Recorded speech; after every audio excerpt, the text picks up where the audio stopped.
Hey, what's up, everybody? DFS Rico coming at you with my picks and insight for this MLB 7-game slate on Draftkings for Monday, April 24th. We got a 7-gamer. Um, Still stuck in basketball mode. 7-gamers for baseball. Should be a good slate. We got some good pitchers, some really good pitchers on the slate. Not a lot of high expected run totals. I think the highest one is 5.33 with Arizona, but still some decent teams, so we'll see how it goes. But yeah, before I get into it, if you guys could like, comment, subscribe, I really do appreciate it.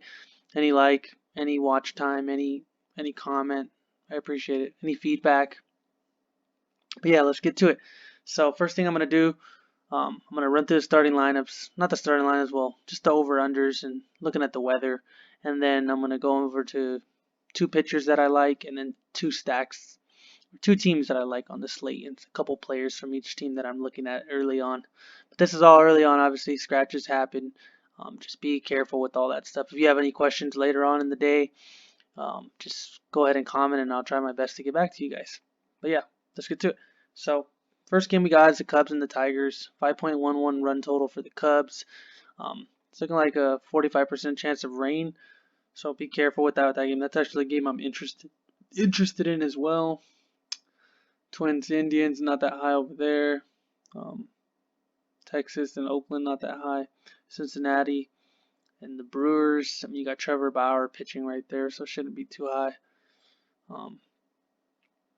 Nothing too interesting over here. Then you got 5.27 Astros and 5.33 Diamondbacks. So those are the three highest. You got the Diamondbacks, the Astros, and then the Cubs. In that order are the three highest ones. So I assume as far as stacks, they'll probably be some of the higher owned stacks, and I do like them, which I'm probably going to talk about them just because I have some pretty good interest in them, and like I said, there's not that many runs implied today.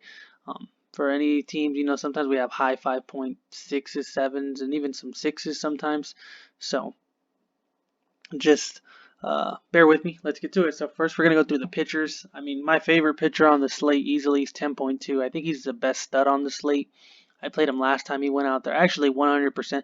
I usually play the 20 lineups, the four-seamer contest, and I played 100% Trevor Bauer. So I'll probably end up doing that again tonight. Hopefully it doesn't bite me in the butt, but that's kind of like my plan going into GPPs. That's my kind of how I approach my slates. I know it's not the best way to do it, but that's just me. But I do like Trevor Bauer a really good amount, 10.2. I think he's the best pitcher on the slate. He has a decent matchup versus Milwaukee. Milwaukee hasn't really been the best team all season. They lost a lot of their good players.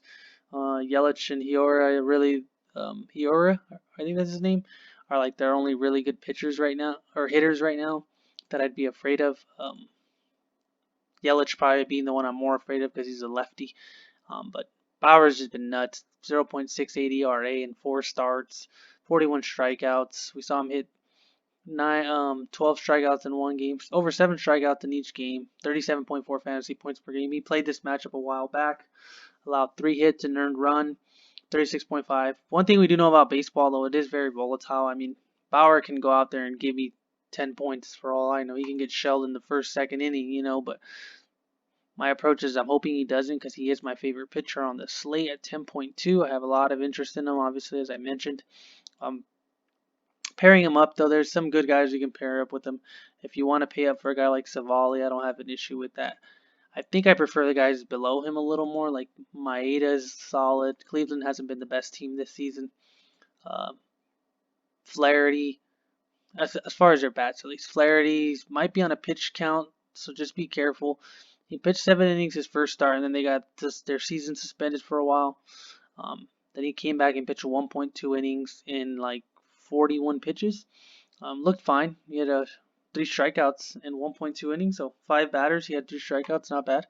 But so just be careful with him. I'd rather just, if you want to be safe, I'd rather just play Maeda or even Lance Lynn around him, just because they feel a little more safe and secure. Just their innings, their pitch count. I mean, Lance Lynn has hit over 100 pitches in every single start this season. There's not one game where he hasn't pitched over 100 innings, 100 pitches, 100 innings. That'd be insane.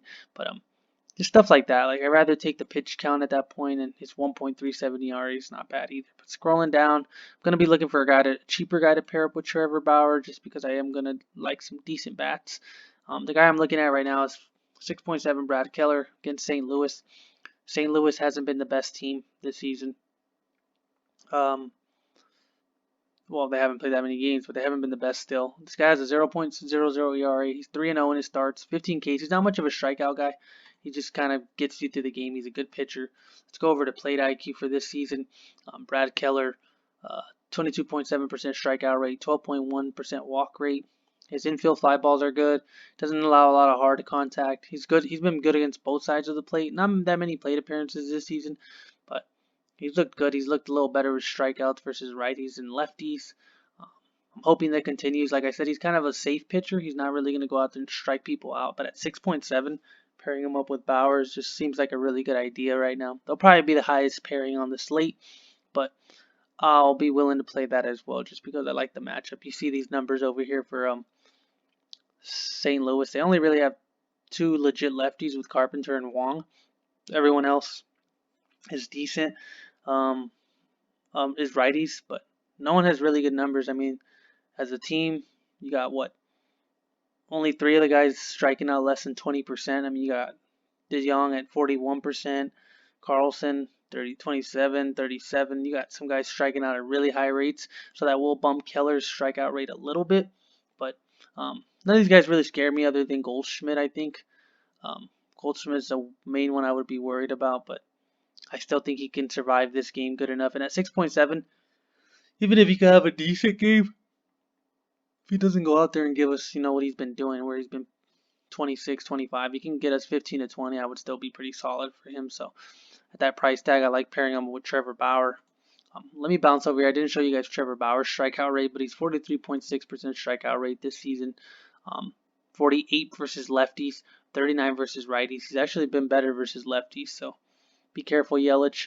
And you see these guys over here, they haven't not been good. This is for this season. I know they don't have that many plate appearances. This is just to show you how bad they've been. I mean, 31.5% strikeout rate on average for this team. That is too much for a guy like Bauer. Like I said, I'll probably be locking him in. Hopefully this isn't the night where he chooses. I mean, I've locked him in 2 slates in a row. I think I've locked him in at 100%, and I'll probably do it again. I mean, I'll take my chances with him. But I do like him, like that 43.6 strikeout rate. So I'd like pairing them up. Bouncing over to bats. The two teams I want to talk about are on the later games. We have Arizona at the end, and then early on we got Chicago and Detroit. So like I said, be careful with Chicago. Looks like there might be some weather issues. Chris Bryant's on the injured list. So let's get to it. I'm going to talk about 2 bats on each team that I like, that I would start my stacks out with. And then you guys can kind of decide which way you want to go from there. But for Arizona, I really like 4.7 Ketel Marte. Let's look over at right here. Arizona versus Colorado, Castellani. Ketel Marte, 0.228 ISO, 0.390 WOBA versus righties. He's a good hitter. I mean, even just going back to last season, was very good. 83.4% contact, 41.9% strikeout. He hasn't been good this year compared like how he was last year, but I really do like his numbers. Either side of the plate, he's very solid. So I'm going to be plugging him in 4.7. I think that's a discount, honestly, for the upside that he can give us. Compared to other guys on the slate, I really do like him at 4.7. The other guy that I want to pair up with him is the other Marte, Starling Marte at 4.6. 0.320 batting average this season. He hasn't shown that much pop, but he's very good versus righties as well. And this guy actually struggles a little more versus righties, apparently. Just looking at his numbers, he struggles a little more versus righties, and Marte's pretty good versus righties as well. He's actually, as far as WOBA, he's pretty good. He's good up there with Ketel Marte, 0.196. ISO 0.369 WOBA. He doesn't strike out much. 20.5% strikeout rate for this team. They walk a fairly good amount. They're very patient at the plate. 37.8 hard hit rate, 73.7 contact. Just a nice price. I think they're a little bit underpriced for the matchup is the reason I like them. They haven't been obviously the greatest team this season, but Vegas thinks they're going to be good. I still think they're in a good matchup. So those are the two guys I would start my Arizona stack if I wanted to play even just them two together or like a 4-man, 3-man, 5-man stack. Those are two guys I would make sure I include in my stack. Still gives me 3.966 prices, and there will be some cheap guys that open up your stacks as well, so it won't feel too pricey. The first guy I want to talk about though for Chicago, Ian Happ, been very good going back to last season. I was looking at his numbers: 0.350 ISO, 0.415 WOBA. He is batting leadoff because Chris Bryant is out, so he's been batting leadoff this couple games. Strikes out a fairly decent amount, but he walks a good amount.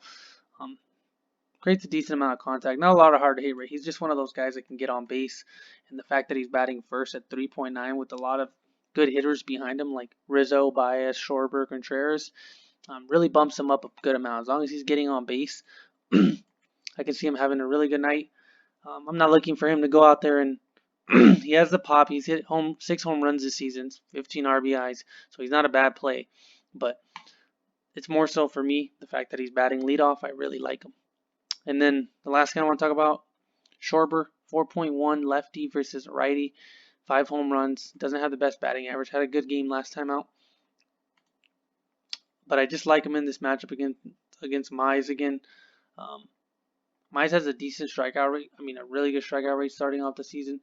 But I will just take the hitters in this matchup. Like I said, I like him in this matchup. 0.283 ISO, 0.367 WOBA versus righties. Schwarber, I just think they're underpriced. So I am playing, I guess you could say, the upside game for these guys.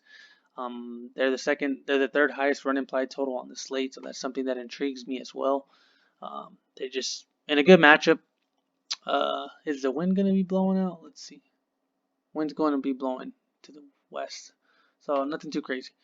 But yeah, this is what I'm looking at early on. I like both of these teams stacking either way. And then I like Trevor Bauer. I like Brad Keller as my pitchers. There's some pretty good pitchers today, like I mentioned, though. So don't be afraid to switch around your pitchers. But me, I like Bauer, and then pairing them up with whoever I can, honestly, is the way I'm going to be looking at going tonight. But yeah, thanks for watching, guys. I do appreciate it. Like, comment, subscribe, and let me know what you guys think.